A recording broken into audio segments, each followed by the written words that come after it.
Hello and welcome back to my channel and to my Fighting Fantasy Gamebook retrospective. And today we've reached book number 24, yes, Creature of Havoc. Steve Jackson, the real Steve Jackson, has come back and yet another classic is dumped on us. In fact, I would go so far as to say I think the single finest fantasy book in the whole range. But my God, it's hard. Now, I'll confess to you, right, I found this book so hard back in the day that I was intimidated coming back to play it this time. I left it for ages. That's why this video has been so long in coming. And eventually I sat down, right, and I played it for 2.5 hours solid, and I got nowhere. And then they came back the next day. I played it for another 2 hours solid. The fact that I played it solid shows how absorbing the game is. It's brilliant. And I still got nowhere. And I had to go online, right? These people, these cheat sheets to tell me what to do. Unbelievably difficult game. Let's start at the beginning, though. Right. The thing that impressed me this time round, coming back to it, right? The idea of Creature of Havoc, it's a very ingenious idea that's been copied many times since in the series. That you don't start out as an adventurer or a traveller.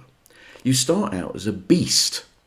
You are the Creature of Havoc. You're this thing you're this shaggy beast with great big talons, and all you want to do is rip people apart and eat them. Which is a great start to an adventure, right? And that's part of what makes it so difficult at the beginning, because you're not totally in control of your actions. So sometimes you have to roll dice, and whatever the dice roll, you might just see someone and think, I'm just going to eat them. You're not going to listen to them or sort of talk to them, just go, Raaar, and kill them. And that can affect the outcome later on. So the book's difficult from the beginning in that way. But what surprised me going back to the book and what I'd forgotten is this. The introduction. The introduction is a little book all by itself. It gives you the whole history of the region that you're going to be investigating, all the characters that you might meet. Now, this struck me as a bit odd. If we're starting off as a creature who's this kind of blind beast of fury and lust and desire, we shouldn't really have all these ideas in our head, should we? That seems to me to be a bit wrong way round. So I was a bit put off by that. But then what I realised playing the book is that Steve Jackson has created an incredibly intricate web, a very clever book here. He's taken the idea of game book quite literally. It's a brilliantly complex game, and my God, the safe path is so tortuous. We'll get into that in a minute. But it's also a book, and it's very cleverly plotted, right? So what part of the book is not just you're a creature and you're going to try and get back to being human again, right? So you're a creature, you don't know what's going on, you're trying to find out what's going on, you're going to try and come back to be human. And then you find out who you are. And you find out which of the characters in the introduction you are. So it's kind of like a who are you instead of a whodunit. And when you find out who you were and how you fitted into the story, it's really ingenious. And then you can look back over the whole story and realise it's a kind of quasi-Frankenstein type novel, where you are the monster and you're going back to your creator. It's very clever. And I really admire the way Steve Jackson has thought that through. Now let's get back to the safe path. Some of you who've watched my videos before will remember a video I did about Masks of Mayhem by Robin Waterfield and how irritated I got with the safe path. Oh God. Oh my God. It's got nothing on this book. This book is so hard, and Steve Jackson is evil. He's just laughing at you. So first of all, you can't control your own actions. Secondly, people are speaking to you in this weird language which you can't understand. And Steve Jackson leaves it till quite far into the book before he gives you the means of actually understanding what people are saying. What a cruel guy. Then you get through the labyrinth at the beginning, right? And you get to that stupid guard. You finally get past the stupid guard. And you think, wow, this has been tough so far. You ain't seen nothing yet. When you get into the second part of the book, the outside world, I just kept dying. I couldn't get anywhere. I went to Grrr, the village of the witch women. You die, but you don't just die, right? Steve Jackson leads you up the path. You have to fight creatures, and he knows all the way that you're going to a dead end. He doesn't help you out. What a bastard. Then you go to Coven. You can get some provisions. You can talk to the apothecary, right? But nothing really happens.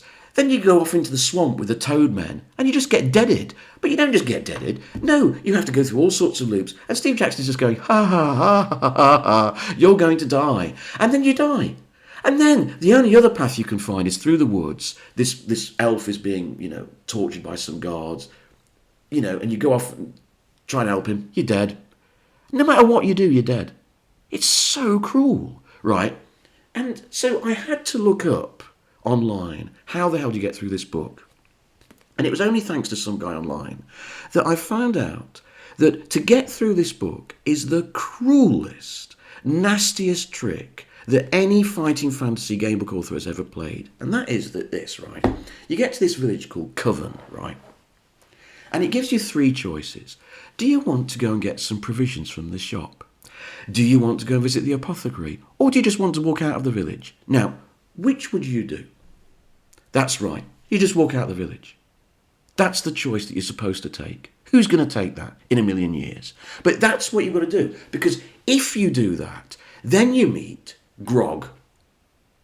If you don't know who I'm talking about, you're clearly the same as me. You've never been able to finish this book. Grrr is all important. Grrr is a troll. He's in a fight.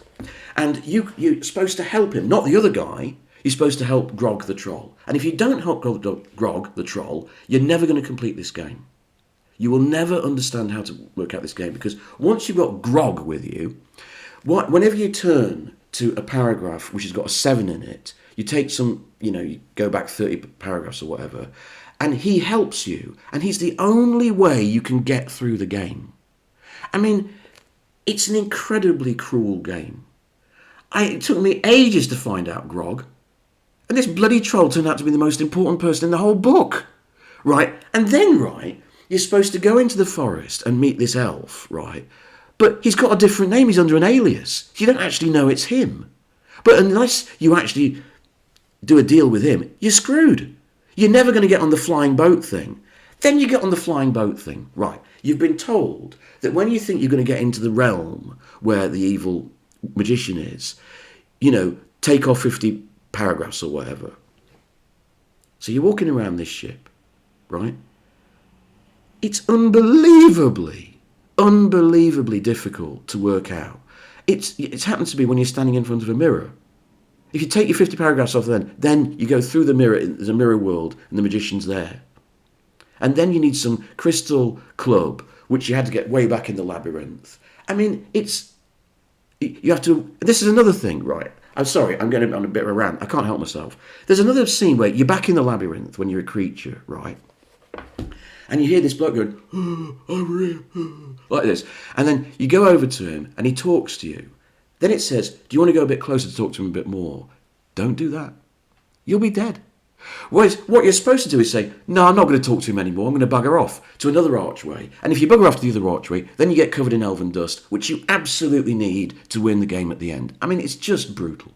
It's just brutal. It is the nastiest, criminally hardest book in the series. And I absolutely love it. I tell you now, playing these books again for this series, this was the one that absorbed me the most. Certainly of the fantasy titles. It's so good. It's so well written. It's so well thought out. It's so complex. And once you see the whole design of it, it's so beautiful. It's just an ingenious piece of work. It's right up there with House of Hell. It's right up there with Appointment with Fear. I think I prefer those 2 books simply because this one is too hard. It's just nastily hard.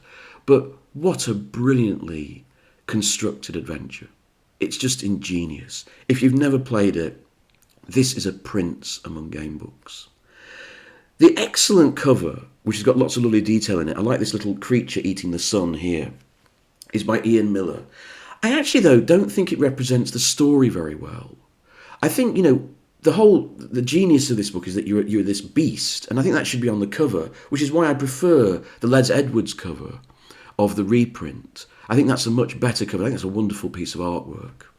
The interior artwork is done by our friend Alan Langford from Islands of Lizard King and Masks of Mayhem fame, and it's very good. There's lots of good pictures here in Langford's customary style. But it's weird. This is one book where you don't need the artwork. It's the actual feel of the book itself that creates its own atmosphere.